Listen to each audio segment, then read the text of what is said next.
ஓம் நமோ பகவதே ஸ்ரீரமணாய. ஓம் நமோ பகவதே ஸ்ரீரமணாய. ஓம் நமோ பகவதே ஸ்ரீரமணாய. திருச்சிற்றம்பலம். ஓம் நம சிவாய. என்னாடுடைய சிவனே போற்றி, எந்நாட்டவர்க்கும் இறைவா போற்றி. கைலாயத்து ஒரு சித்தர் பொதியில் சேர்வார், காவிரி சூழ் சாத்தனூர் கருது மூலன் பயிலா நோயுடன் வீய துயர் நீடும் பசுக்களைக் கண்டு அவன் உடல் பாய்ந்து போத அயலாகப் பண்டை உடல் அருளால் மேவி ஆவடு தன்துறை ஆண்டுக்கு ஒரு பாவாக குயிலாரும் அரசடியில் இருந்து கூறி கோதிலா வடகையிலை குறுகினாரே. திருச்சிற்றம்பலம். நம்மள வான் சிறப்பு அப்படிங்கிற ஹெட்டிங்கில் இருக்கிற 2 பாடல்கள் பார்த்தோம். ஆகாசத்துலேருந்து மழையா விழுற தீர்த்தம், அது உயிர் நீர். பூமியில் எல்லாம் செழிச்சு வளர்றதுக்கு அந்த சிருஷ்டிங்கிற கர்மாவுக்கு ஒரு நல்ல ஃபீடு இந்த உயிர் நீராக இருக்கக்கூடியது. அதனால எல்லா ஜீவன்களுமே செழிச்சு நல்லது கெட்டது எல்லாமே அந்த உயிரம்சத்துல தான். சத்து அசத்து ரெண்டுத்துக்கும் ஆசிரியமா ரெண்டுத்தையும் வளர்க்குற ஆதாரமா இருக்கிறது அந்த ஒரு சக்தி. அதே சக்தி தான் ஜீவனோட ஹிருதயத்திலேருந்து அன்புங்கிற பெருக்கா வருது. அது குற்றமற்ற ஒரு ஃப்ளோ, கரையற்ற ஒரு ஃப்ளோ. அது ஈசனுக்கு திருமஞ்சனம் பண்றதுக்கு நல்ல ஒரு தீர்த்தம் ஹிருதயத்திலேருந்து வர அன்புங்கிற ஃப்ளோ.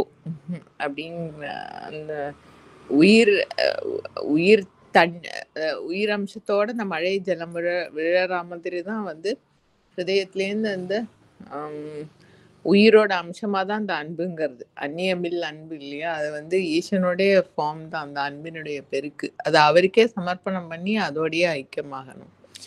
அதான் அந்த மழை பற்றி சொன்னது. அடுத்தது தான சிறப்பு பார்த்தோம். அதை பார்க்க ஆரம்பித்தோம். முதல் பாடல் ஆர்க்கும் இடுமின் அவர் இவர் என்னன்மின் பார்த்து இருந்து உண்மின் பழம்பொருள் போற்றன்மின் வேட்கை உடையீர் விரைந்து ஒல்லை உண்ணன்மின் காக்கை கரைந்து உண்ணும் காலம் அறிமினே. அதாவது இந்த லோகத்துல இந்த துவந்துவத்துல இந்த மல்டிபிளிசிட்டி ரேஞ்சில் எந்த பொசஷனுமே எனக்கு மட்டும்தான் அப்படின்னு எடுத்து வச்சுக்கிறது மட்டும் இல்லை. அதாவது அதோட யூசேஜை நான் தான் டிசைட் பண்ணணும். அதாவது நம்ம வாசல்ல வெளியில ரோடு பக்கம் இருக்கிற ஒரு செடி அதுல பூக்கிற பூனா கூட எங்க ஆத்து வாசல்ல இருக்கு, I will only decide who will take it அப்படிங்கிற மாதிரி அந்த மென்டல் பொசஷன் இருக்கு இல்லையா? இது என்ன சேர்ந்ததுன்னோ, அதாவது அந்த பொருள் என்னோடதுன்னோ, அதோட யூஸே இப்போ நான் யாருக்காவது ஏதோ கொடுக்குறோம்னா கூட இவ அதை கரெக்டாக யூஸ் பண்ண மாட்டா, அவ அதை கரெக்டாக யூஸ் பண்ணுவா அப்படின்னு டிசைட். அதாவது யாரு எப்படி யூஸ் பண்ணணும், அதை யாருக்காவது கொடுத்துட்டு நீ அதை எப்படி யூஸ் பண்ணினேன்னு கேட்டுன்னு இருப்போம். நம்ம நினைக்கிற மாதிரி அவ அதை யூஸ் பண்ணணுங்கிற அந்த ஒரு மென்டல் கண்டிஷனிங். இந்த 2 அம்சமுமே ப்ராப்ளம். ஏன்னா ரிசோர்ஸஸும் நம்மளோடது இல்லை. அதை யூஸ் பண்ணுற எதுக்கு அந்த ரிசோர்ஸஸ் யூஸ் ஆகணும் அப்படிங்கிறதும் நம்மளோட டிசைடிங் அத்தாரிட்டி நம்மளுக்கு இல்லை. அந்த மாதிரி அதை பிடிச்சி வச்சுக்காம இருக்கணும். ஃபிசிக்கலாக வஸ்துக்களை பிடிச்சி வச்சுக்கிறதோ இல்லை மென்டலி அதோட யூசேஜ், அது யாருக்கு போகணும், எப்படி அதோட இது இருக்கணுங்கிறதையும் மென்டலி டிசைட் பண்ணி அதில் ஒரு ஹோல்டு வச்சுக்கிறதோ வச்சுட்டாக்க இந்த ஜீவனுக்கு கஷ்டம். அது it is inviting trouble for itself. அந்த தன்மை இருக்கப்படாதுங்கிறதுக்கு தான் இந்த தானம் அப்படின்னு. அதாவது you should let go and be free. இந்த பிடிச்சு வச்சுக்கிறது அப்படிங்கிறது ஃபிசிக்கலாவோ மென்டல் கான்செப்ட்ஸ்லையோ பிடிச்சு வச்சுக்கிறதுங்கிறது what it really amounts to is restricting oneself to the individual sense. என்னோடது நான் டிசைட் பண்ணுறேன், நான் தான் எல்லாத்தையும் பிளான் பண்ணுறேன், எக்ஸிக்யூட் பண்ணுறேன் அப்படிங்கிறது அது ரொம்ப பவர்ஃபுல்லாக நான் அந்த ஆளுங்கிற அந்த அஜ்ஞானத்தை ஸ்ட்ரெங்தன் பண்ணக்கூடிய விஷயங்கள். அதனால வந்து இது என்னோட என்னோட அத்தாரிட்டியில இல்லை அப்படின்னுட்டு, என்னோடதும் இல்லை, என்னோட அத்தாரிட்டிலையும் இல்லை அப்படின்னு அதை விடுறது வந்து that is one major release for the ego sense to get to the beyond. அந்த ஆஸ்பெக்ட்ல தான் வந்து இந்த தான சிறப்பு அப்படிங்கிறது வந்து சொல்லியிருக்கார். ஆர்க்கும் இடுமின் அவர் இவர் என்னன்மின்.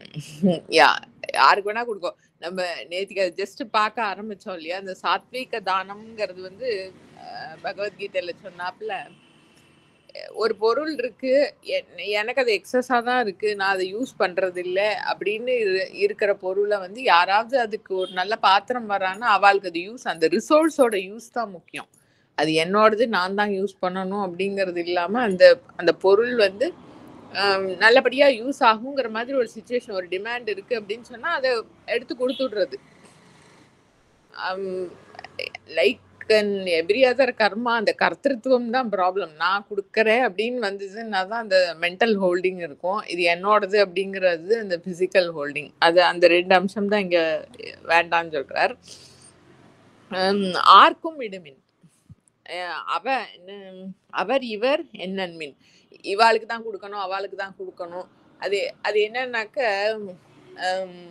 இந்த சாஸ்திரங்கள்ல வந்து எல்லாம் அந்த விதிமுறைகள், தானம், யஜ்யம், தபசு, கர்மா, இதெல்லாம் டெஃபினேஷன்லாம் கொடுத்து விதிச்சிருக்கிறதெல்லாம் வந்து எதுக்குன்னா, இந்த இண்டிவிஜுவல் சென்ஸை வந்து எப்படியோ கிளென்ஸ் பண்ணி ஆகணும். எந்த லெவல்ல இருக்கக்கூடிய பிரமையா இருந்தாலும் அதை கிளென்ஸ் பண்ணணுங்கிறதுக்கு தான் கொடுத்துருக்கு.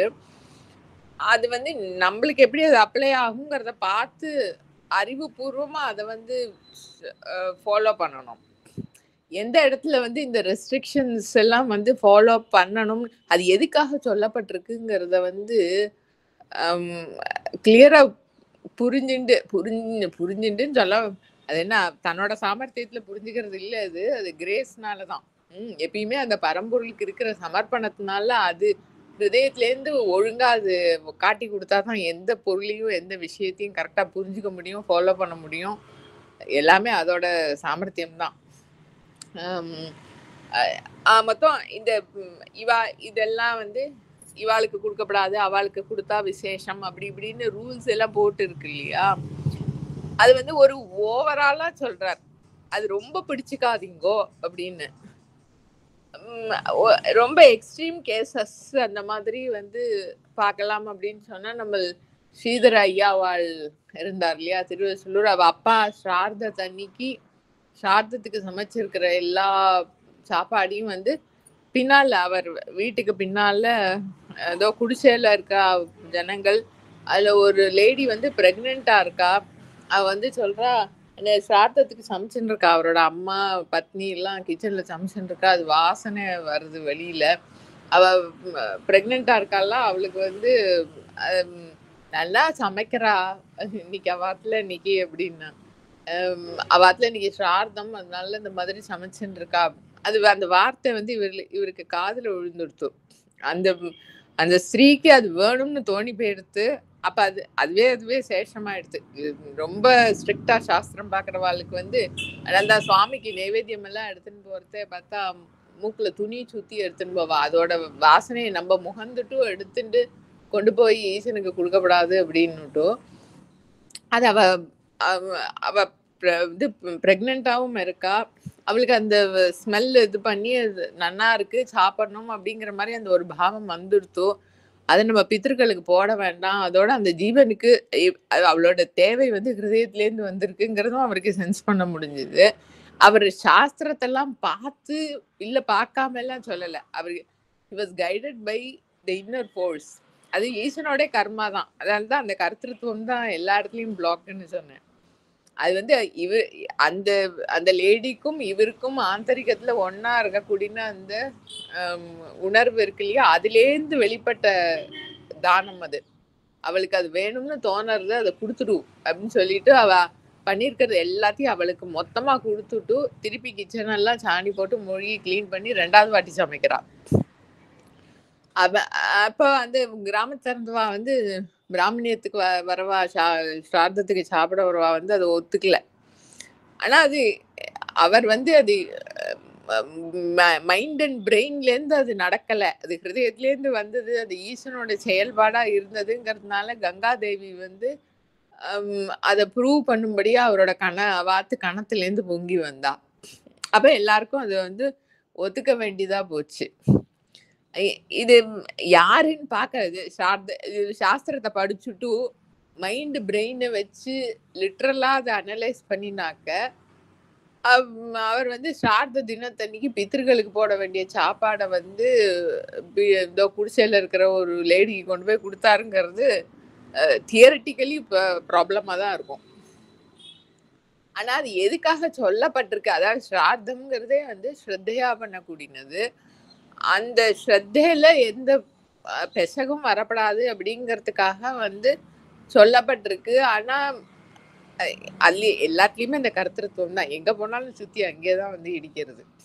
அது நான் பண்றேங்கிற பாவம் இருந்ததுனால நான் பண்றது கரெக்டா தப்பா, அது இப்ப நான் புக்ல எழுதியிருக்கிறத படிக்கிச்சு பண்ணணுமா இல்ல வேற யார்ட்டையாவது கேட்டு பண்ணணுமா, ஆக்சுவலா நான் பண்ணலங்கிறத விடுறதுதான் பாயிண்ட்.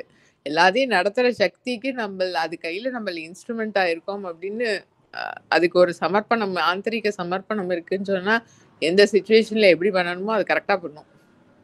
அது எல்லா கர்மாக்கும், தானத்துக்கு மட்டும் இல்லை, எல்லாத்துக்கும் பொருந்தும். அது அந்த நடத்துற சக்திக்கு வந்து நம்ம வாங்கி கொடுத்துட்டோம் அப்படின்னு சொன்னா எந்த சுச்சுவேஷனா இருந்தாலும் மேடோ பள்ளமோ எப்படி போகணும், எங்க வரணும், எப்படி நடக்கணும், எல்லாம் அதோட பொறுப்பு பர்ஃபெக்டா நடத்தும். அது வந்து இது அவா இவான்னு பார்க்காதீங்கோ அப்படின்னு சொல்றது என்னன்னாக்க கொஞ்சமாவது அந்த கிராசர் லெவல்ல இருந்து ஆந்தரிகத்துல அந்த நடத்துற சக்தி கிட்ட கனெக்ட் ஆகணுங்கிற அர்த்தத்துல நம்ம ஏகநாதர் வந்து காசியிலேருந்து கங்கா தீர்த்தத்தை எடுத்துட்டு ராமநாத சுவாமிக்கு அபிஷேகம் பண்ணணும்னு போயிட்டு கழிச்சு அந்த ராமநாடு ஏரியாலாம் ராமநாதபுரம் கிட்ட எல்லாம் ஒரே ட்ரை லேண்ட். இப்ப கூட ரொம்ப அங்கெல்லாம் மழை கிடையாது.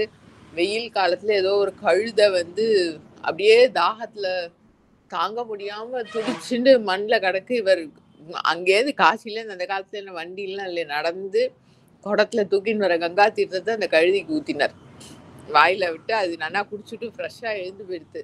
ஐயோ இப்ப ராமநாத சுவாமிக்கு அபிஷேகம் பண்றதுக்கு தீர்த்தம்லயே திருப்பி காசிக்கு போய் எடுத்துட்டா வர முடியும்னா, இதுவே ராமநாத சுவாமிக்கு பண்ணின அபிஷேகம் தான். அது அந்த ஹிருதயத்துல இருக்கிற பொருள் உணர்த்துறது.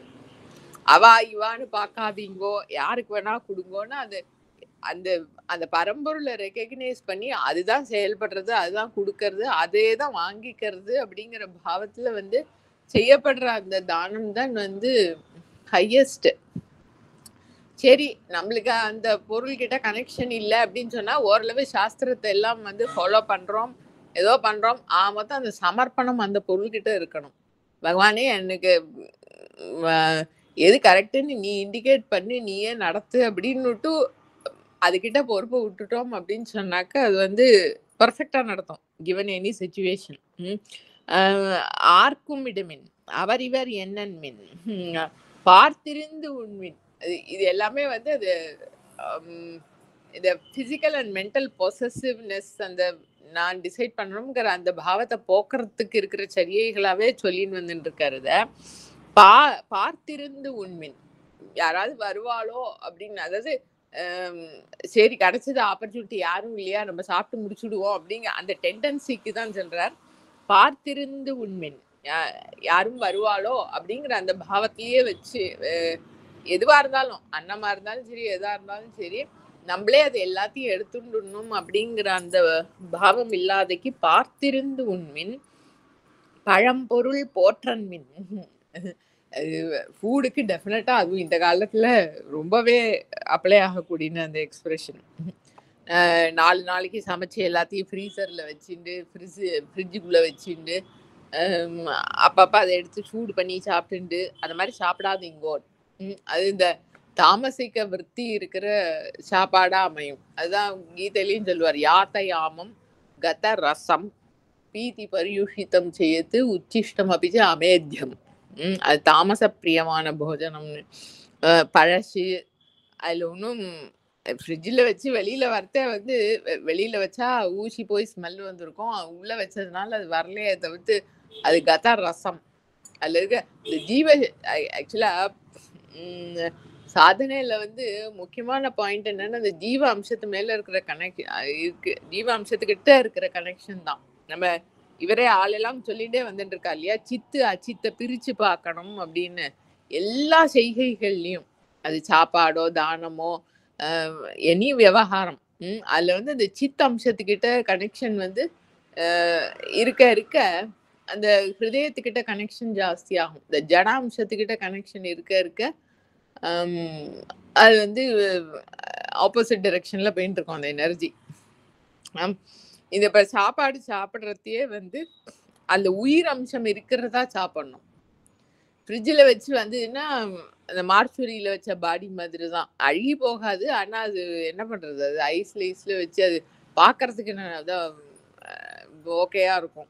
அவ்வளவுதான். அது ஆனா அது it is old and it is first of that life element. அந்த மாதிரி பிராணன் இல்லாத வஸ்துக்களை வந்து சாப்பிடாதீங்கோ. பழம் பொருள் போற்றன்மின். அது போற்றன், அதாவது பழசையே சாப்பிடலாம் அப்படிங்கிற மாதிரி அது சேர்த்து வச்சுக்காதீங்கோ. போற்றன்மின் வேட்கை உடையீர் விரைந்து ஒல்லை உண்ணன்மின். அந்த முன்னாடி சொன்னதா பார்த்திருந்து உண்மின்ங்கிறதோட அதர் சைடு ரொம்ப ஆசை. அது நம்மளே சாப்பிடணும், நம்மளே எடுத்துக்கணும் அப்படின்னு ஏதோ பொருட்கள் மேல, வஸ்துக்கள் மேல ஆசை இருக்கு.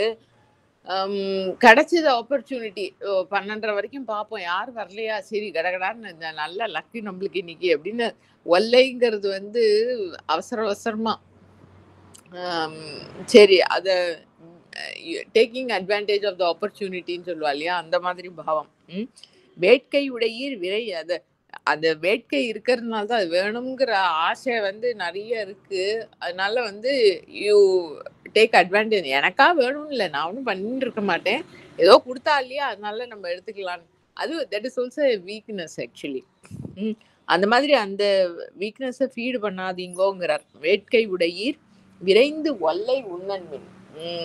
கிடைச்சது ஆப்பர்ச்சுனிட்டி அப்படின்னு கடகடான்னு எல்லாத்தையும் எடுத்து நம்மளே எடுத்துட்டு விடலாம் அப்படிங்கிற மாதிரி பண்ணாதீங்கோ. காக்கை கரைந்து உண்ணும் காலம் அறிமினே. காக்கையா இருந்தா கூட அது வந்து அதுக்கு ஏதோ சாப்பிட்றதுக்கு கிடைச்சிது அப்படின்னு சொன்னா உடனே கிடுகிடுன்னு போய் சாப்பிடாது.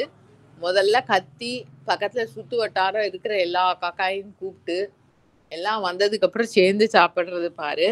அந்த அந்த ஆட்டிடியூடுக்கு எகைன் அதான் அந்த லிட்ரலா சாஸ்திரத்தை ஃபாலோ பண்ணி இருக்கிற மாதிரி அந்த சொல்லலை, அதுக்கு சொல்லலை. அந்த ஆட்டிடியூட் யாருக்கு தேவை இருக்கோ, அவள் நம்ம கிட்ட பொருள் இருக்கு அப்படின்னு சொன்னா அது என்னோடதுன்னு பிடிச்சி வச்சுக்காம நான் தான் கொடுக்குறேன், நான் நினைக்கிற மாதிரி இதை யூஸ் பண்ணணுங்கிற அந்த மாதிரி ரெஸ்ட்ரிக்ஷன்ஸ்லாம் இல்லாம அந்த ரிசோர்ஸோட யூசேஜ் ஒரு தேவை இருக்கு அது போறது அப்படிங்கிற மாதிரி ஃப்ரீயா கொடுக்கறது. யாருக்கு வேணுமோ கொடுக்கலாம் அப்படிங்கிற மாதிரி இந்த ஓப்பன் பாவத்தோட இருக்கிறது. சேர்த்து பழச வச்சுட்டு யூஸ் பண்ணாம இருக்கிறது. கிடைச்சது ஆப்பர்ச்சுனிட்டின்னு கடகடான எல்லாத்தையும் எடுத்துக்காம இருக்கிறது. இதெல்லாம் வந்து கிரேஸ்ல தான். கிரேஸ்ல வந்து இது எல்லாத்தையும் வந்து ஒரு ஜீவன் வந்து இம்பைப் பண்றது அப்படின்னு சொன்னா அது வந்து இந்த அகங்காரத்தோட ரிலீஸ்க்கு வந்து ரொம்ப ரொம்ப அனுகூலமா இருக்கும். அது வந்து தானத்தோட சிறப்பு.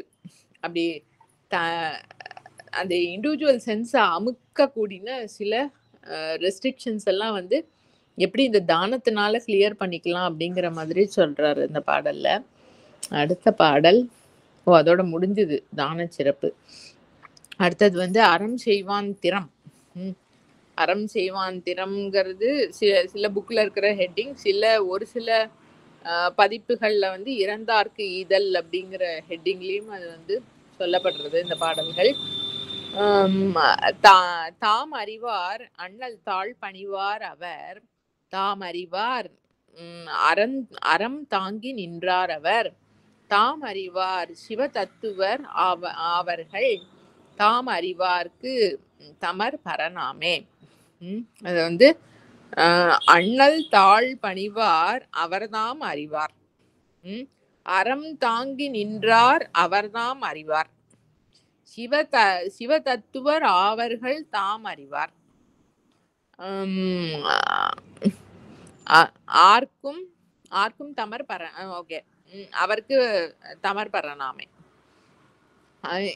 இப்ப இந்த அறம் செய்வான் திறம், அந்த தானம் பண்றவாளுக்கு என்ன ஒரு மெரிட், இந்த தானம்ங்கிறத வந்து கடைபிடிக்கிறதுனால அவளுக்கு என்ன ஒரு மெரிட் அவ கெயின் பண்றா அப்படிங்கிற மாதிரி சொல்லக்கூடிய ஹெட்டிங் இது. அந்த தேவை இருக்கிறவாளுக்கு அதை கொடுக்கறதுனால, அது எப்படி கொடுக்கணுமோ அப்படி கொடுக்கறதுனால ஏற்படுற பலன். இதுல வந்து தாம் அறிவார் அப்படின்னு போட்டிருக்கு இல்லையா, அது வந்து அவாதான் உணர்வா, அவாதான் அறிஞ்சுக்கிறா. அறியறதுங்கிறதே வந்து அறிவை அறிதல், தன்னை அறிதல் தான். அதான் தாம் அறிவார். தன்னை அறிதலோ பரம்பொருள் அறியறதோ எது சொன்னாலும் ஓகே. அண்ணல் தாள் பணிவார் பணிவார் அவர் தாம் அறிவார். அந்த பரம்பொருளை உணரணும் அப்படின்னாக்கா அந்த பரம்பொருளுக்கு சமர்ப்பணம் பண்ணணும். அவருடைய தாழ் பணிவார் தான் அந்த பொருளை அடைய முடியும். இந்த தர்மம் பண்றத வந்து அதுக்கு அந்த ஈசனை உணர்றதுக்கு ஒரு முக்கியமான ஒரு வழியா சொல்றதுனால, ஈசன் தாழ் பணிபவர்கள் ஈசனை அறிவார்கள், அறம் தாங்கி நின்றவர்கள் அந்த அறிவை உணர்வார்கள். அதான் அந்த இண்டிவிஜுவல் சென்ஸுக்கு இருக்கிற ஒரு முக்கியமான பிளாக் கிளியர் ஆகிறதுனால அதுல நிக்கிற அந்த பிராக்டிஸ்ல வந்து கரெக்டா நிக்கிறவாளுக்கு வந்து அதுவே தன்னை உணர்றதுக்கு ஒரு நல்ல மார்க்கம் ஆகிறது அப்படிங்கிற அர்த்தத்துல வந்து அது சொல்றார். அறம் தாங்கி நின்றார் அவர் தாம் அறிவார்.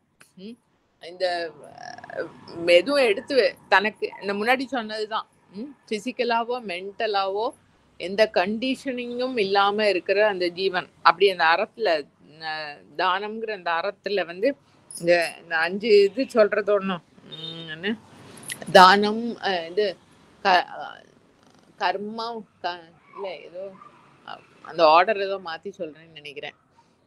யஜ்ய தான தப கர்ம, அது கீதையில யஜ்யம் தானம் தபஸு கர்மம் சுவாத்தியாயம், அந்த 5 இது வந்து இந்த ஜீவனுக்கு வந்து சித்த சுத்திக்கு சொல்லப்படுற விதிகள்.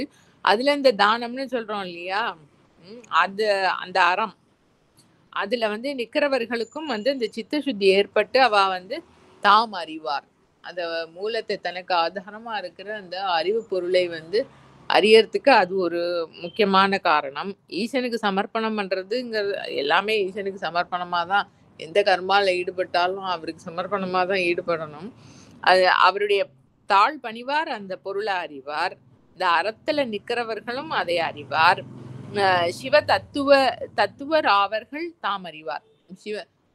ஈசனுடைய தத்துவம்ங்கிறது வந்து அவர் சூக்ஷ்மமா அறியறது. நம்ம அது பல இடங்கள்லயும் பார்த்தோம் இல்லையா, எல்லாத்தையும் வந்து கிராஸாவும் பார்க்கலாம், சட்டிலாவும் பார்க்கலாம். நம்ம வந்து இந்த ஆளா இருக்கோம் அப்படின்னு நம்மளோட அந்த இண்டிவிஜுவல் சென்ஸ் வந்து இந்த கிராஸ் ஐடென்டிஃபிகேஷனோட இருக்கிற வரைக்கும் அந்த பரம்பொருள ஒரு பர்சனல் காடா ஃபீச்சர்ஸோட அதை வழிபடுறதுங்கிறது நமக்கு ஈஸியா இருக்கு. அதுவும் அதனால வழங்கி கொடுக்கறது. அதுக்கு நீ ஏதோ உருவத்துல நீ என்னை வழிபட்டேன்னா நான் வந்து உனக்கு ஒன்றும் கிருப்பையெல்லாம் பண்ண மாட்டேன் அப்படின்னு சொல்லலை. அதனுடைய தன்மை எப்படியா இருந்தா, இன்ஃபேக்ட் அதுக்குன்னு ஒரு தன்மையும் கிடையாது. அது எல்லாத்தையும் கடந்தது, எல்லாத்தையும் தனக்குள்ள அடக்கினது.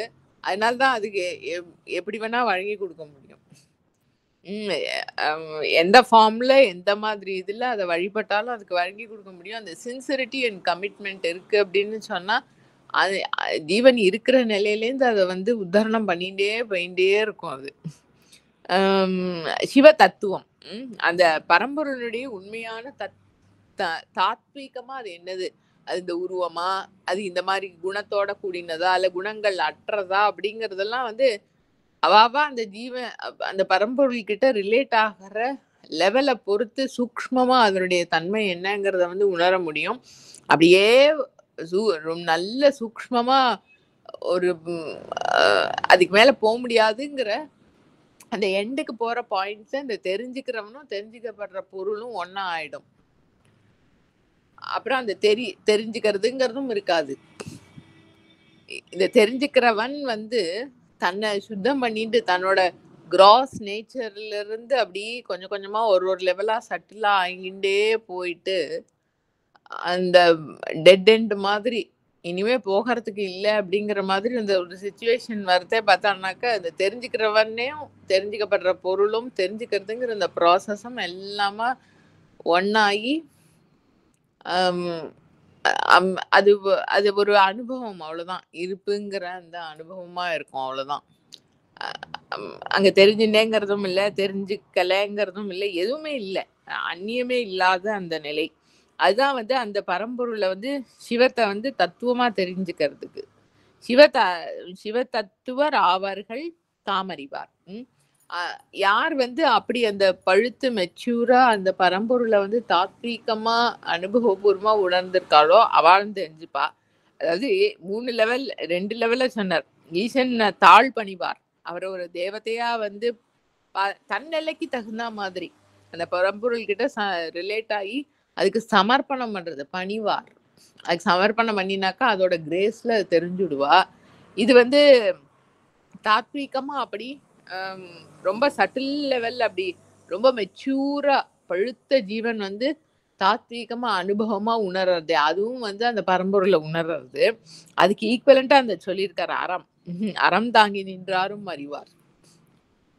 உண்மையா அந்த தானம்ங்கிற அந்த ஒரு அம்சத்தை வந்து சின்சியரா கடைபிடிக்கிறதுனாலயே வந்து அந்த மூலத்தை உணரக்கூடிய யோக்கியத்தை வந்து அந்த ஜீவனுக்கு சித்திக்கிறது. தாம் அறிவார்க்கு தமர் பரநாமே.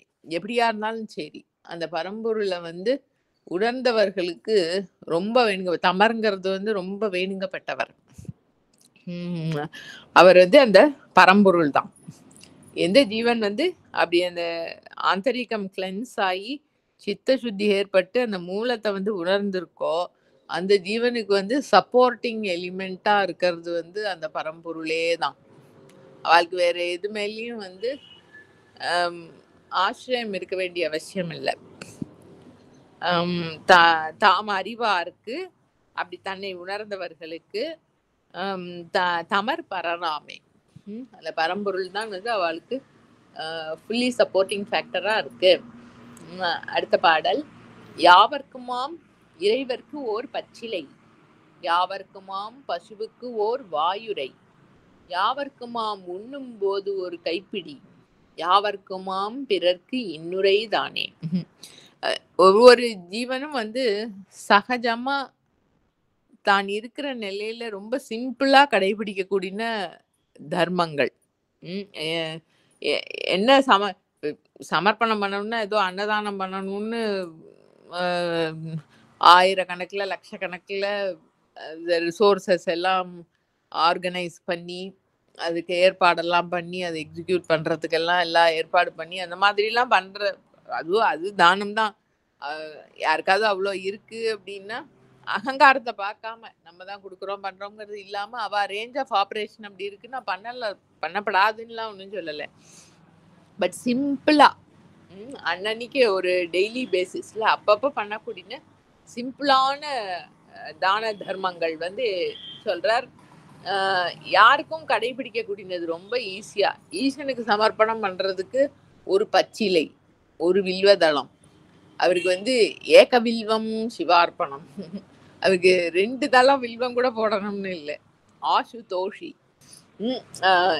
இறைவருக்கு ஒரு பச்சிலை, அந்த உள்ளன்போட வந்து ஒரு வில்வதளம் அவருக்கு வந்து சமர்ப்பணம் பண்ணினா போறோம். அது ஒரு வசந்த தானம். ஏக வில்வம் சிவார்ப்பணம்னு போட்டாங்க. பசுவுக்கு ஒரு வாயுரை. இப்பதான் எல்லா இடத்துலயும் சிமெண்ட் எல்லாம் போட்டு வீட்டு வாசல்ல புல்லு கூட வளர மாட்டேங்கிறது. அப்பெல்லாம் கொல்லையில வாசல்ல எல்லாம் சகஜமா புல்லுங்கிறது வந்து நம்ம ஒன்றும் பயிர் பண்றது இல்லையா, அது மட்டும் சகஜமா வளர்ந்து கிடக்கும். அதுல வந்து ஒரு கை புல்ல பிடுங்கி வாசல்ல வர ஒரு பசுமாடுக்கு ஒரு பிடி புல்லு கொடுக்கறது சிம்பிளான தானம். அந்த பசுமாடுக்கு சாப்பிட கொடுக்கறதுங்கிறது அப்படி ஒரு பெரிய ஒரு தர்மம். பசுவுக்கு ஒரு வாயுரை, யாவர்க்குமாம் உண்ணும் போது ஒரு கைப்பிடி. நம்ம ஆத்துல சமைச்சு வச்சிருக்கோம், சாப்பிட போறோம் அப்படிங்கறது யாராவது வரா அப்படின்னா அவளுக்கு ஒரு பிடி அன்னம் போட்டு அவளுக்கு வயிற்றுக்கு ஒரு இது போட்டுட்டு அப்புறம் நம்ம சாப்பிட்றதுங்கிறது ரொம்ப சிம்பிளான தர்மம். ஸ்பெஷல்லா அதுக்குன்னு எதுவும் பண்றதுக்குன்னுலாம் இல்லை, இருக்கிறதுல கொஞ்சம் அப்படி கொடுத்துட்டு சாப்பிட்றதுங்கிறது. யாவர்க்குமாம் பிறர்க்கு இன்னுரை தானே. அது ரொம்ப நம்ம காசு பண்ண செலவுல பிசிக்கலா ஒன்றும் இது இல்லை, ஆனா ஆந்தரிகத்துல ரொம்ப முக்கியமான பாயிண்ட் அது. எல்லாருக்கிட்டையும் இனிமையா இருக்கிறது. இனிமையா இருக்கிறதுனாக்கா வந்து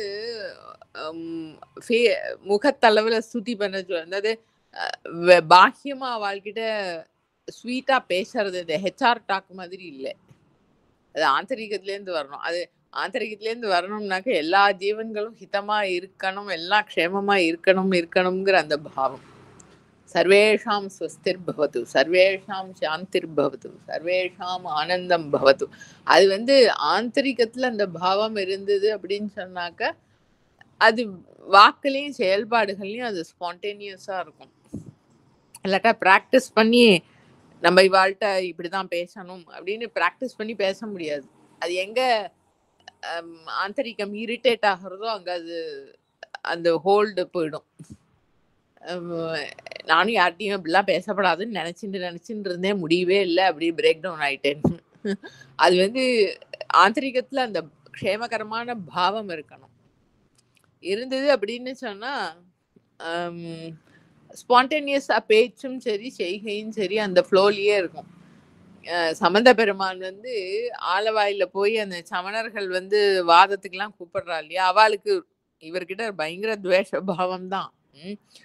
அவரை அக்னி வச்சு அவர் இருந்த மடத்துல எரிச்சு கொல்லணும்னு பார்த்தா, ராஜாக்கு முன்னாலே எப்படியோ அவர் வந்து தப்புன்னு ப்ரூவ் பண்ணோன்னு பார்த்தா, என்னெல்லாமோ பண்ணினா. அது புனல்வாதம் நடக்கும்போது அவர் எழுதின அந்த திருப்பாசுரம் இருக்கு இல்லையா, வாழ்க அந்தனர் வானவர் ஆனினம் வீழ்க தன்புனல் வேந்தனும் ஓங்குக ஆழ்க தீயது எல்லாம் அரண் நாமமே சூழ்க வையகமும் துயர் தீர்கவே. எல்லாம் க்ஷேமமா இருக்கணுங்கிற அந்த பாவம் தான். அவளோட ப்ரெசன்ஸ்னாலயோ அவளோட இன்ஃப்ளூயன்ஸ்னாலயோ அவருக்கு வந்து சரி இவெல்லாம் கெட்டு போட்டோம், இது மாத்திரம் நல்லா இருக்கு சொல்லவே இல்லை. ஆழ்க தீயது எல்லாம், இந்த ராட்சசர்களா இருந்தாலும் அவளுக்கு வாழறதுக்குன்னு ஒரு பாத்தாள லோகம்னு இருக்கு, அவ லோகத்துல அவ இருக்கட்டும் க்ஷேமமா நல்லபடியா வாழ்ந்து அவளும் மெச்சூர் ஆகி அவளுக்கும் உத்தரணம் ஆகட்டுமே. எல்லா இடத்துலயும் வந்து அடுத்தவாளை துஷ்டத்தனம் பண்ணி கஷ்டப்படுத்தாம அவாவா நிலையில இருந்து அவ தர்மத்துல இருந்தானாக்க அவளும் மெச்சூர் ஆவா. ஆழ்க தீயது எல்லாம் அரண் நாமமே சூழ்க வையகமும் துயர் தீர்கவே. எல்லாமே க்ஷேமமா இருக்கணுங்கிற அந்த பாவம் அதுலேருந்து அவருக்கு வந்து மாறுபாடே கிடையாது. என்னதான் என்விரான் இருந்தாலும், யார் எப்படி அவளோட பிஹேவியர் எப்படி இருந்தாலும் சரி, அந்த ஆந்தரிகத்துல அந்த பாவம் இருக்கிறதுனால வந்து அவ மூலமா நடக்கிற செய்கைகள் எல்லாமே லோகத்துல வந்து பெர்ஃபெக்டா இருக்கும். அது ஒரு பெரிய தானமா. அதாவது எல்லாம் க்ஷேமமா இருக்கணும் அப்படிங்கிற அந்த பாவத்துல வந்து இனிமையா நடந்துக்கிறதுக்கே அது வந்து ஒரு பெரிய தானமா. அது ஈஸியா கடைபிடிக்க, அது எல்லாமே அருள்ல தான் நடக்கிறது. அதனால வந்து எனக்கு ஈஸியா நான் பண்றதுக்கு ஈஸியான்னு அந்த கொஸ்டினே தப்பு. ஆக்சுவலி நான் பண்றேங்கிறது தான் ப்ராப்ளமே. நம்ம வந்து இந்த ரொம்ப கோபமா பேசி எல்லாரும் ஹீட் பண்ற மாதிரி ஹர்ட்டிங்கா பேசப்படாதுங்கிறதுக்கும் வந்து ஈசனுடைய கிருப்பை இருந்தாதான். ஈசன் வந்து அப்படி பேச வைக்கிறார் அப்படின்னு சொன்னா அவரு அதனாலயும் அந்த ஜீவனுக்கு ஹிதம் ஏற்படும். நம்மளுக்கு வந்து யாரையும் ஹர்ட் பண்ணப்படாது, க்ஷேமமா இருக்கணுங்கிற அந்த பாவம் மட்டும் ஆந்தரிகத்துல இருந்தா போறோம். சமண பெருமான் வந்து பலிவலத்துல வந்து ஈஸ்வர சுத்தி பண்ற ஒரு பதிகத்துல வந்து சொல்லுவார், வெய்ய சொல்ல யாரி தூய்மை செய்து. அது வந்து ஈஸ்வரோட நாமாவை நல்லபடியா ஜபம் பண்ணணுமா, அது எப்படி நல்லபடியா ஜபம் பண்ண, எந்த தோஷமெல்லாம் இல்லாம ஜபம் பண்ணணும், அந்த மாதிரி நல்ல மாதிரி ஜபம் பண்றதுக்கு நீ எனக்கு கிருப்பை பண்ணணும் அப்படின்னு சொல்லி பிரார்த்தனை பண்ற பாடல் அது. ஒல்லை ஆறி உள்ளம் ஒன்றி கள்ளம் ஒழிந்து வெய்ய சொல்ல யாரி தூய்மை செய்து காம வினை அகற்றி நல்லவாறே உன்றன் நாமம் நாவில் நவின்று ஏத்த வல்லவாறே வந்து நல்காய் வலிவலம் மேயவனே. நான் என்னோட சாமர்த்தியத்துல நாமாவை நான் ஜபம் பண்றேன்னு சொல்லவே இல்லை. நல்லவாறே உன்றன் நாமம் நாவில் நவின்று ஏத்த வல்லவாறே வந்து நல்காய். அதுல ஒரு கண்டிஷன், நல்லவாறே நாம ஜபம் பண்றதுல வந்து ஒரு கண்டிஷன் வந்து என்னென்னலாம் இருக்கப்படாது தோஷங்கள்னு சொல்றதுல வந்து வெய்ய சொல்ல யாரி அப்படிங்கிறார். அது எது நம்ம தான் ஜபம் பண்றோம் அப்படின்னு ஏதோ அகங்காரம் ஒண்ணு வந்துடுத்து அப்படின்னு சொன்னா யாராவது கொஞ்சம் விபரீதமா எதாவது பண்ணா சீ என்னடா போ அப்படின்னு அந்த மாதிரி சொல்லிடக்கூடாதாம்.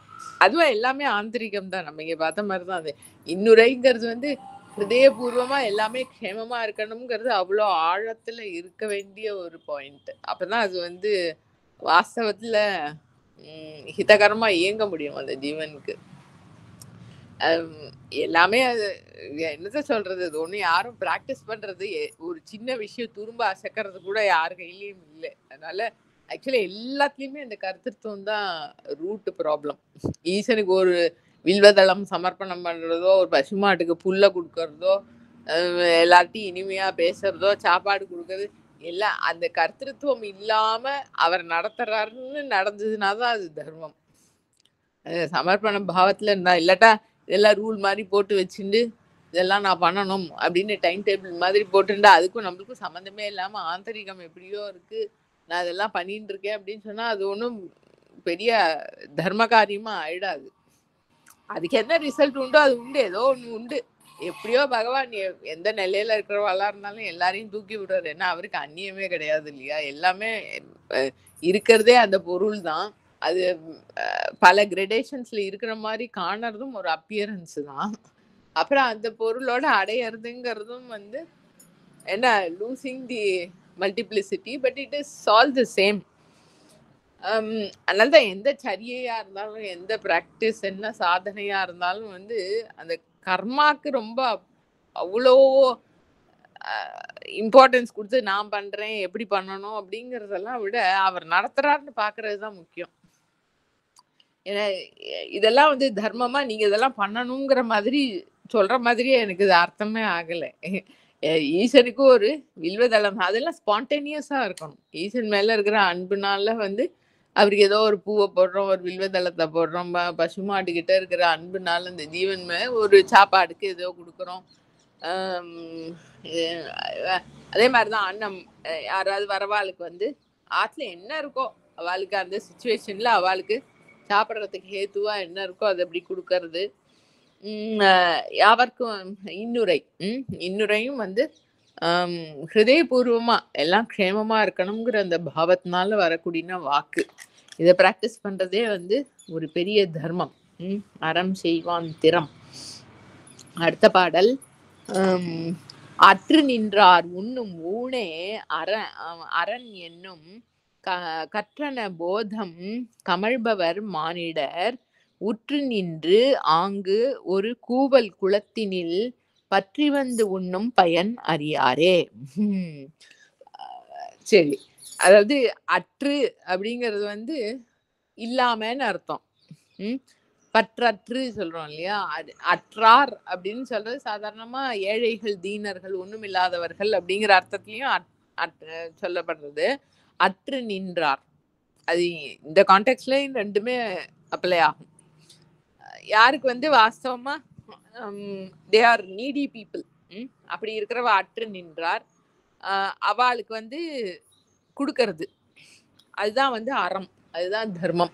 இல்லாதவர்களுக்கு கொடுக்கறது அப்படிங்கிறது அது கிராசர் லெவல்ல எதுவும் இல்லாதவர்கள் தீனர்கள் ஏழைகள்ங்கிறது. பற்று அற்றார் அப்படின்னு பாக்குறதே வந்து இம்மைக்கும் மறுமைக்கும் எந்தவித எதிர்பார்ப்பும் இல்லாம ஈசனுக்கு சமர்ப்பணம் பண்ணி அவரோட கிருபையிலேயே வாழ்ந்துட்டு இருக்கக்கூடியவர்கள். அப்படி they are totally surrendered to the Lord. அந்த மாதிரி இருக்கிறவர்கள் அவளுக்கு சாப்பாடு போடுறதுங்கிறது வந்து அறம், அது பெரிய தர்மம். அதனால்தான் நம்ம பார்த்தோம் இல்லை, கொஞ்சம் நாள் முன்னால ஏதோ பாடலுக்கு பார்த்தோம். அண்ணாமலையார் வந்து இந்த அண்ணா சத்திரம் வைக்கிறது, தண்ணீர் பந்தல் வைக்கிறது, இந்த மாதிரி இந்த சோஷியல் இதெல்லாம் வந்து சொல்றார். இதெல்லாம் வந்து வெறும் சாப்பாடு மட்டும் போட்டு என்ன பண்றது? அவாளுக்கு ஏதாவது அவாளுக்கே இந்த ஒரு சேயிங் சொல்லுவா இல்லையா? ஒரு ஆளுக்கு சாப்பாடு போடுறத விட அவனுக்கு சாப்பாடு சம்பாதிச்சுக்கிறதுக்கு உண்டான வழிய வந்து அவனுக்கு சொல்லிக் குடுத்தான்னாக்கா, he will be on his own அப்படிங்கிற மாரி. அந்த மாதிரி நம்ம தர்மம் எல்லாம் ஒண்ணுமே சொல்லவே இல்லையா? அப்படி சோம்பேறியா சாப்பிட்டுட்டு தூங்கிட்டு இருக்க அது சரி இங்கே எப்ப போனாலும் சாப்பாடு கிடைக்கும் அப்படிங்கிற மாதிரி இருக்கிறவாளை என்கரேஜ் பண்ற மாதிரி இருக்கேன்னா, அதுக்கு அண்ணாமலையான் சொல்வார், பூர்ணமா அந்த ஈசன் மேல சமர்ப்பிதமா இருக்கிறவா வந்து ஒரு ஆள் வந்து சாப்பிட்டா போறோம். அது லோகமே எல்லாமே க்ஷேமமாயிடும். அவாளுக்கு ஏன்னா அவாளுக்கு வந்து அந்த இண்டிவிஜுவல் சென்ஸ் கம்ப்ளீட்டா போயிடுத்து. அவ மூலமா வந்து எதையுமே ஸ்வீகரிச்சுக்கிறது வந்து அந்த பரம்பொருள் தான். அந்த பரம்பொருளுக்கு அப்படி திருப்திகரமா அது திருப்தியாகும்படியா அதுக்கு வேணுங்கிறத அந்த சிச்சுவேஷனுக்கு வேணுங்கிறத அதுக்கு கொடுத்தோம் அப்படின்னு சொன்னா அதோட கிருபையில வந்து அதுதான் நடத்திட்டு இருக்கு எனிவே இந்த வேர்ல்டுங்கிற டிராமாவை எல்லாம் பர்ஃபெக்டா நடக்கும் அப்படிம்பார். அந்த அற்று அப்ப இல்ல அப்படியே தனக்கு எதுவுமே இல்ல நம்ம ஏழைன்னு வரவாளுக்கும் வந்து ஹிருதயத்திலேருந்து அந்த ஈசன் தான் வாங்கிக்கிறார். பற்று அற்று அந்த ஈசன் மேல மட்டும் பற்று வச்சுண்டு உணர்ந்தவர்கள் இருக்காளே அவளோட ஹிருதயத்திலேருந்து அந்த ஈசன் தான் வாங்கிக்கிறார். ஆக மொத்தம் அவளுக்கு கொடுக்கறது தான் வந்து அறம். அதுதான் தர்மம். அற்று நின்றார் உண்ணும் ஊனே அறம் என்னும் கற்றன போதம் கமழ்பவர் மானிடர் உற்று நின்று ஆங்கு ஒரு இத வந்து லிட்ரரா அதாவது புஸ்தகத்துல படிச்சு இந்த சாஸ்திரத்துல சொல்லியிருக்கு இல்ல எதுலயோ சொல்லியிருக்கு அப்படிங்கிற மாதிரி இதை வந்து ஃபாலோ பண்ண முடியாது. அப்படி இத லைஃப்லெஸ்ஸா அந்த கான்செப்டை மட்டும் தியரியா எடுத்துட்டு பிரயோஜனம் இல்லை. கற்றன போதம் கமழ்பவர் அது ஷுட் ரிலேட் டு இட் அந்த கர்மாவோட. இல்லைன்னாக்க உற்று நின்று ஆங்கு ஒரு கூவல் குளத்தினில் பற்றி வந்து உண்ணும் பயனறியாரு. இதை உணர்ந்தவர்கள், இதை சும்மா தியரட்டிக்கலா தெரிஞ்சுக்கிறவாங்கிறது ஒரு குரூப் இருக்கு. இத வந்து உணர்ந்தவர்கள் வந்து இந்த தானத்தோட வைபவம் தெரிஞ்சு உணர்ந்தவர்கள் எங்க இருந்தாலும் அவ மாட்டேன் எங்கேயோ கூவல்ங்கிறது கிணறு, குளம்ங்கிறது ஏதோ நீர்நிலை, அந்த கரையில இருக்கக்கூடிய யாராவது இந்த மாதிரி உணர்ந்தவர்கள் சிவஞானிகள்லாம் இருக்கா அப்படின்னு சொன்னா அவளை போய் அழைச்சின்னு வந்து நீங்க வந்து சாப்பிடணும் அப்படின்னு அவளுக்கு வேணுங்கிறத அவளுக்கு கொடுக்குறா. அந்த அந்த அந்த மாதிரி அந்த தர்மத்தை பிராக்டிஸ் பண்றதுங்கிறது வந்து அவ உணர்ந்து பண்ணணும். சும்மா தியரியா புக்ல படிச்சுட்டு இதுல போட்டிருக்கு இதுக்கு இப்ப இந்த மாதிரி கொடுத்தா ஏதோ நல்லதுன்னு போட்டிருக்கு, எனக்கு ஏதோ வரும்னு போட்டிருக்கு அப்படிங்கிற மாதிரி அதை வந்து பண்ண போனா அது வந்து பிரயோஜனப்படாது. அந்த பயன் வந்து கற்றவர்கள் அறியார்கள், அது வந்து உற்று நின்றவர்கள் தான் வந்து அறிவார்கள். அந்த தர்மத்துல வந்து ஊன்றி இருந்து அதோட வைபவம் வந்து உணர்ந்தவர்களுக்கு தான் வந்து அதை கரெக்டா பிராக்டிஸ் பண்ண முடியும். சும்மா தியரட்டிக்கலா இந்த மாதிரி தெரிஞ்சுக்கிறவா வந்து அவ அதோட பயன் அதோட லட்சியம் அதோட வைபவம் என்னங்கிறத வந்து உணர மாட்டா. இதுதான் நம்ம வந்து 63 சரித்திரத்துல எல்லாம் பல பேரோட சரித்திரத்திலையும் பார்க்கலாம். சிவனடியார்களுக்கு வந்து அன்னதானம் பண்றதையே வந்து குறிக்கோளா கொண்ட பல அடியார்கள் இருந்திருக்கா. அவ என்ன வேலை பண்ணிட்டு இருந்தாலும் சொசைட்டில அதெல்லாம் கணக்கு இல்லை. அன்னம் போடுறதுங்கிறதே இளையான்குடி மாறனார் அவர் வந்து உழவு தொழில் தான் பண்ணிட்டு இருந்தார். இருந்தாலும் ஆத்துக்கு வந்தவா யாருக்கும் வந்து அன்னம் போடாம அனுப்புறது இல்லை.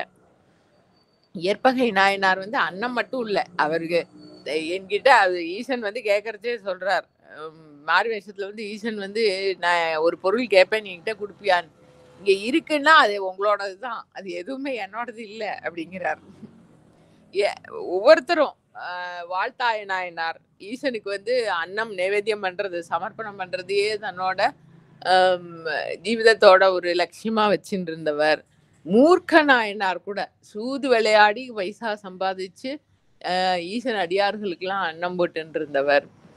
பல விதத்திலையும் அது வந்து ஒரு முக்கியமான தர்மமா சொல்லப்படுறது. ஆனா அதுல வந்து உற்று நின்று ஆங்கு அந்த அந்த தர்மத்துல வந்து ஊர் ஊர் ஆழம் இருக்கணும். அதுல வந்து உற்று நின்னு அந்த தர்மத்தோட ஆழம் தெரிஞ்சு அதுல வந்து இருக்கிறவா வந்து கணத்தடியிலயோ குளத்தங்கரையிலயோ இருக்கக்கூடிய சிவஞானிகளை கூட வந்து ரிக்வெஸ்ட் பண்ணி நம்ம இவர் தான் சிறு தொண்டர் அவர் அன்னம் போடாம சிவனடியார்களுக்கு அன்னம் போடாம வாரத்துல யாருமே சாப்பிடவே மாட்டா. அட்லீஸ்ட் ஒருத்தருக்காவது அன்னம் போடணும். அன்னைக்கு யாருமே வரல. அவர் தேடிட்டு வெளியில போறார். எங்க யாராவது கிடைப்பா சிவனடியார்கள் அப்படின்னு விட்டு தேடிட்டு போறாரு. அப்பதான் ஈசன் வந்து அந்த உத்தராபதீஸ்வரர் இது வடநாட்டுல இருந்து வரக்கூடிய இந்த இது பைரவ வேஷத்தோட இருக்கிற சிவயோகியா வர்றாரு இல்லையா ஈசன். அவர் வந்து அவர் என்ன கேட்கிறாரோ அதை அவருக்கு சமைச்சு போடணும். அவருக்கு அந்த மாதிரி அது வந்து தர்மத்துல அவர் எவ்வளவு ஆழம் இருந்ததுனாக்கா அதை வந்து ஃபாலோ பண்ண முடியும். அவர் குழந்தைய வந்து நான் வெட்டி எனக்கு கறி பண்ணி போடு அப்படின்னா தியரிட்டிக்கலா அதாவது இந்த தர்மத்தை பத்தி படிச்சு அதெல்லாம் வச்சுட்டு இருக்கிறவாளுக்கு வந்து இதெல்லாம் நம்ம ஃபாலோ பண்ணணும்னு அவசியம் இல்லை. ஏதாவது ஒரு எக்ஸ்பிளனேஷன் கொடுக்கும் பிரெயின். சாமானிய தர்மம் விசேஷ தர்மம் அதெல்லாம் இருக்கு. அதனால இந்த சிச்சுவேஷன் நம்ம இதெல்லாம் பண்ண வேண்டாம் அப்படிங்கிற மாதிரி அது அதை உற்று ஆங்கு நின்றார்னு இருக்கு இல்லையா. அதுல வந்து அவளுக்கு அது எப்பயுமே அந்த இண்டிவிஜுவல் சென்ஸோட அதை சும்மா தெரிஞ்சு படிச்சுட்டு பிராக்டிஸ் பண்றோம்னு சொன்னா அந்த ஆழம் வராது. அந்த தர்மத்தை வந்து ஹிருதயத்திலே அது ஈசனே தான் நடத்துறார் அவளுக்குள்ளேருந்து. அப்படி அதுல பொருந்தி இருக்கிறவாளுக்கு தான் வந்து அதனுடைய பயன் என்னங்கிறத வந்து உணர முடியும்.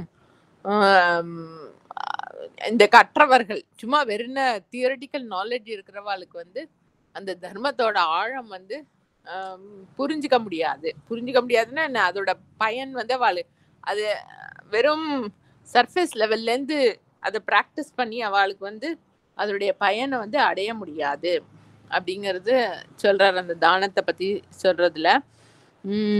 அடுத்த பாடல் அழுக்கினை ஓட்டி அறிவை நிறையீர் தழுக்கிய நாளில் தர்மமும் செய்யீர் விழித்திருந்து என் செய்வீர் வெம்மை பறந்து இழிக்க அன்று என் செய்வீர் ஏழை நெஞ்சீரே.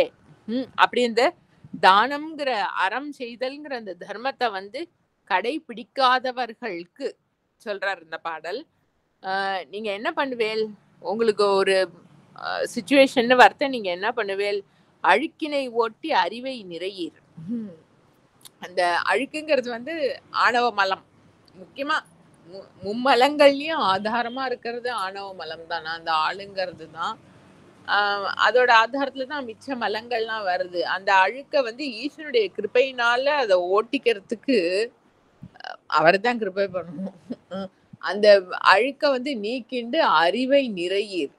அறிவுங்கிறது வந்து அந்த அனுபவம், அறிவும் அறியாமையும் கடந்த அறிவு, அந்த இருப்புங்கிறது. அந்த ஆணவ மலத்தை நீக்கி அந்த உண்மையான இருப்பு நிலைய வந்து நீங்க உணர மாட்டேங்கிறீர்கள். அந்த அந்த செல்வத்தை வந்து அடையாதவர்களே, அறிவை நிறையீர், அது நிறைச்சிக்காதவர்களே, தழுக்கிய நாளில் தர்மமும் செய்யீர். ஒவ்வொரு ஜீவனும் வந்து இந்த லோகத்துல வந்து பிறந்தது அப்படின்னு சொன்னா அதுக்கு வாழறதுக்கு உண்டான ரிசோர்சஸ் எல்லாம் வந்து அதுக்கு கிடைக்கிறது. அது தேவைக்கு அதிகமாவே தான் கிடைக்கிறது எல்லா ஜீவனுக்கும். அதுதான் தழுக்கிய நாள். அதாவது ஈசன் கிருப்பையினால வந்து அதுக்கு நிறைய கிடைக்கிறப்ப இது நான் தான் சம்பாதிச்சேன், என்னோட சாமர்த்தியத்தினால்தான் இது வந்திருக்கு, இது என்னோடது, இதை யார் எப்படி யூஸ் பண்ணணுங்கிறத நான் தான் டிசைட் பண்ணுவேன் அப்படிங்கிற மாதிரி அந்த பிரமையில இருக்கிற நாட்கள்ல எல்லாம் சேர்ந்து நல்லபடியா கிடைச்சிருக்கிற நாட்கள்ல அது 4 பேருக்கு வேணுங்கிற வாழ்க்கை கொடுத்து அதை வந்து பண்ண மாட்டேங்கிற, நீயே பிடிச்சு வச்சுட்டு இருக்க, நான் தான் டிசைட் பண்ணணும் இது எப்படி இருக்கணும் அப்படிங்கிறது அதையே பிடிச்சு வச்சுட்டு இருக்க. விழித்திருந்து, அதாவது அகங்காரத்தை போக்கிக்கல, அந்த மூலத்தை உணரல, ஈசன் கொடுத்த பொருட்கள்லாம் வந்து it is at my disposal, it is mine அப்படின்னு அதை வந்து பிடிச்சு வச்சுட்டு இருக்க, யாருக்கும் வேணுங்கிற வாழ்க்கை கொடுக்கல. தர்மமும் செய்யீர் விழித்திருந்து என் செய்வீர். இப்ப அந்த காலத்துல வந்து இருக்கிற காலத்துல விட்டாச்சு, அப்ப அதுல அதுக்கு இம்பார்ட்டன்ஸ் கொடுத்து இதை தர்மம் பண்ணணும், 4 பேர் கொடுக்கணும் அப்படிங்கிற அந்த பாவம் இல்லாம அந்த காலம் கடந்து போச்சு. இப்ப வந்து ஏன்னா அது எதுவுமே நம்மளோடது இல்லையே. அது என்னைக்கு எப்படி போகணுமோ அப்படி போயிடும், இல்ல நம்மளுக்கே பிரயோஜனப்படாம இருக்கும். ஏதோ விதத்துல அது நம்மளுக்கு அதோட பிரயோஜனம் இல்லைங்கிறது புரிஞ்சுக்கிற காலத்துல திடீர்னு முழிச்சுண்டு இப்போ இந்த சாகர காலத்துல சங்கராம்பாளே அந்த மாதிரி எப்ப பண்ணணுமோ அப்ப பண்ணல, அப்ப திடீர்னு முழிச்சுண்டு ஐயோ அப்படி ஆயிடுத்தே அப்படின்னு நீங்க இப்போ feeling bad about the past என்ன பிரயோஜனம்? விழித்திருந்து என் செய்வீர், வெம்மை பறந்து இழிக்க அன்று என் செய்வீர். நீங்க எல்லாம் இருந்த காலத்துல வந்து விபரீதமா நடந்துண்டு சேத்துண்ட வினை பயன் இருக்கே, அது வந்து வெம்மை பறந்து இழிக்க, அது வந்து it has started showing it's power. அந்த ஈட்டிய வினையனுடைய அதான் நம்ம பார்த்தோம் இல்லையா, அதெல்லாம் ஒரு இன்டான்ஜிபிள் பிளாக்ஸ் இந்த ஜீவனோட யாத்திரையில. நமக்கு அப்படியெல்லாம் ஒன்று இருக்குங்கிறது அஃப்கோர்ஸ் ஃபிசிக்கலாக ஒன்றும் தெரியாது. ஆனா ஏதோ சுச்சுவேஷன் நம்ம ஏதாவது பண்ணணும்னு பார்த்தா பண்ண முடியாது. என்னவோ தடை வந்துட்டே இருக்கும், ஏதோ பிரச்சனை வந்துட்டு இருக்கும், இல்லைன்னா நம்மளுக்கே அது பண்ற அந்த பாவமே இருக்காது. நம்ம மூடுன்னு சொல்றோம் இல்லையா, அது என்ன அது ஆந்தரிகத்துலேருந்து அது நடத்தினாதான் உண்டு. இல்லாட்டா எனக்கு மூடே இல்லை பண்றதுக்கு, அது எப்போ இப்போ பண்ணணுமான்னு இருக்குமா, நம்ம நினைச்செல்லாம் பண்ணிவிட முடியாது. அது ஆந்தரிகத்துலேருந்து நடத்தினாதான் உண்டு. அது நடத்தணும்னாக்கா அதுக்கு தகுந்த மாதிரி இருந்திருக்கணும், அதுக்கு சப்போர்ட்டிவா இருந்திருக்கணும். அப்படி இல்லாதக்கு இப்ப திடீர்னு முழிச்சுட்டு ஐயோ இப்ப நான் என்ன பண்ணுவேன் அப்படிங்கிறது. ஏன்னா அப்பதான் அந்த வெம்மை பறந்து இழிக்க, அந்த அஜ்ஞான திசையில வந்து சேர்த்து வச்சுட்ட பயங்கரமான கர்ம வினைகள்லாம் வந்து இப்ப கொதிச்சு எழுந்து வந்து நம்மள பிடிச்சு கீழே தள்ளார்தான் இழிக்க. அந்த ஜீவனை வந்து எழுந்திருக்க முடியாம அதை போட்டு அமுக்கிறது அந்த கர்ம வினைகள்லாம். அப்ப போய் என்ன பண்றது? அன்று என் செய்வீர். அப்ப வந்து எப்பயுமே நம்மளுக்கு ஒன்றும் பெரிய ஃப்ரீடம் இல்லை, இருந்தாலும் அந்த விபரீதமா இருக்கிற காலத்துல அதை கரெக்டா அதை யூஸ் பண்ணிக்காம பல வேண்டாத கர்மாக்களை சேர்த்து வச்சுட்டு அது வந்து கஷ்டப்படுத்துறத you are totally at loss. என்ன பண்ண முடியும்? இப்போ ஒன்றும் பண்ண முடியாதே, ஐயோ நல்ல காலத்துல அதெல்லாம் விட்டுட்டேனே அப்படிங்கிற மாதிரி துக்கம் தான் வரும். அன்று என் செய்வீர் ஏழை நெஞ்சீரே. தரித்திரமா இருக்கக்கூடிய நெஞ்சத்தை உடையவரே. அதாவது இண்டிவிஜுவல் சென்ஸுக்கு வந்து சப்போர்ட் பண்ணி தன்னை லிமிட் பண்ணிட்டு அந்த லிமிட்டேஷனுக்கு உண்டான அதோட ஃபர்தர் ஃப்ளோவா இருக்கக்கூடிய பொசசிவ்னஸ், அந்த கண்ட்ரோல், மென்டல் கண்ட்ரோல், அதுக்கே வழங்கி கொடுத்தவர்களே ஏழை நெஞ்சீர். அப்படி அந்த நீ அகண்டமா இருக்கிறச்சே உன்னை லிமிட் பண்ணிட்டு அந்த லிமிட்டேஷன்ஸ்க்கு சப்போர்ட்டிவா இருக்கிற ஃபோர்ஸஸ்க்கே சமர்ப்பணம் பண்ணினவ ஏழை நெஞ்சீரே. உங்களோட வினை கர்மாலாம் வந்து உங்களை அழுத்துற அன்னைக்கு நீங்க என்ன பண்ணுவேன்? இருக்கிற காலத்திலேயே வந்து நல்லதா என்ன பண்ணணுமோ அதை பண்ணி தப்பிச்சுட்டு இருந்திருக்கலாமே, அதை பண்ணலையே நீங்கள் அப்படின்னு தானம் பண்ணாதவர்கள வந்து பார்த்து ஒரு பரிதாபமா what will you come to அப்படின்னு கேட்குற மாதிரி இருக்கக்கூடிய அந்த பாடல் இது. அடுத்த பாடல் படிச்சா லேட் ஆயிடும், லேட்டா ஆரம்பிச்சோம். சரி இல்லப்பா. தன்னை அறியாது தான் நல்லன் எண்ணாது, இங்கு இன்மை அறியாது இளையர் என்று ஓராது, வன்மையில் வந்திடும் கூற்றம் வருமுன்னம் தன்மையும் நல்ல தவம் செய்யும் நீரே. அதுவும் அதோட கண்டினியூஷன் தான். இந்த தர்மம், இந்த காலம்னு ஒண்ணு இருக்கே, வன்மையில் வந்திடும் கூற்றம், ரொம்ப வலிமை வாய்ந்த சக்தி இந்த கூற்றம்ங்கிறது, உயிரெடுத்துன்னு போற அந்த சக்திங்கிறது, காலம்ங்கிறது எதாலையும் தடுக்க முடியாத சக்தி. இந்த சிருஷ்டியில வந்து மாறுபாடுக்கு உட்படாத ஒரே ஒரு பொருள் அது மட்டும்தான். அதோட ஃப்ரேல தான் இருக்கக்கூடிய எல்லா பொருட்களும் மாறுபாடுக்கு உட்பட்டுட்டே இருக்கு, உண்டாகிறது, மாறிண்டே இருக்கு தன்னோட தன்மையில, அப்புறம் வந்து அழிஞ்சு போகிறது. அதை தடுக்கிறதுக்கு இந்த சிருஷ்டியில எந்த சக்தியும் கிடையாது. வன்மையில் வந்திடும் குற்றம், அது வந்துடுத்து, ஒரு ஜீவனை வந்து எடுத்துன்னு போனோன்னு வந்துடுத்து அப்படின்னு சொன்னாக்க ஆம், தன்னை அறியாது தான் நல்லன் என்னார். அவ யார் என்னன்னு பார்க்காது கூற்றம். இவன் நல்லவனா கெட்டவனான்னு பார்க்காது. இன்மை அறியாது. ஐயோ இவா மேல இத்தனை பேர் டிபெண்டா இருக்காளே, அவள்லாம் இவ போயிட்டா நான் என்ன பண்ணுவேன்னு வருத்தப்படுவாளே அப்படின்னு பார்க்காது. இளையர் என்று ஓராது. சின்ன வயசு தானே ஆகிறது, இன்னும் கொஞ்ச நாள் இந்த ஜீவன் இருக்கட்டுமே அப்படின்லாம் பார்க்காது. வன்மையில் வந்திடும் கூற்றம் வரும் முன்னம். அப்படி அந்த எண்டு இனவிட்டபிள் எண்டுங்கிறது என்னைக்கு எடுத்துன்னு போகணுமோ அது எடுத்துன்னு போயிடும். அதுக்கு வேற எந்த கன்சிடரேஷனும் கிடையாது.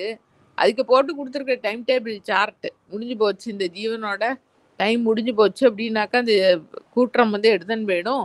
அப்படி ஒரு காலம் வரும் முன்னம் தன்மையும் நல்ல தவம் செய்யும் நீரே. அந்த மூலத்தை அடையறதுக்கு உண்டான மார்க்கத்துல வாழுங்கோ, நல்ல தபஸ் பண்ணுங்கோ. அது தர்மமும் தன்மையும் அத இந்த ஈகை அறம் அப்படிங்கிற அந்த தர்மத்தை கடைபிடிங்கோ, நல்ல தபஸ் பண்ணுங்கோ. அதுதான் இந்த ஜீவிதத்துக்கு கிடைச்சு, ஜீவிதம்ங்கிற ஒரு ஆப்பர்ச்சுனிட்டி கிடைச்சதுக்கு ஒரு நல்ல பிரயோஜனம் என்ன அப்படின்னாக்க, இந்த தர்மத்தை கடைபிடிக்கிறது, அறம் செய்யறது, தபஸ் பண்றது. அறம் தவம் ரெண்டுத்தையும் மேக்சிமம் எவ்வளோ முடியுமோ செய்யுங்கோ, பண்ணினாக்கா அதுக்கு பிரயோஜனமாகும் அப்படிங்கிறது இந்த பாடல். நம்ம தொடர்ந்து பார்ப்போம். திருச்சிற்றம்பலம். ஓம் நம சிவாய. தென்னாடுடைய சிவனே போற்றி, எந்நாட்டவர்க்கும் இறைவா போற்றி. திருமூலர் திருவடிகள் போற்றி போற்றி. அண்ணாமலை.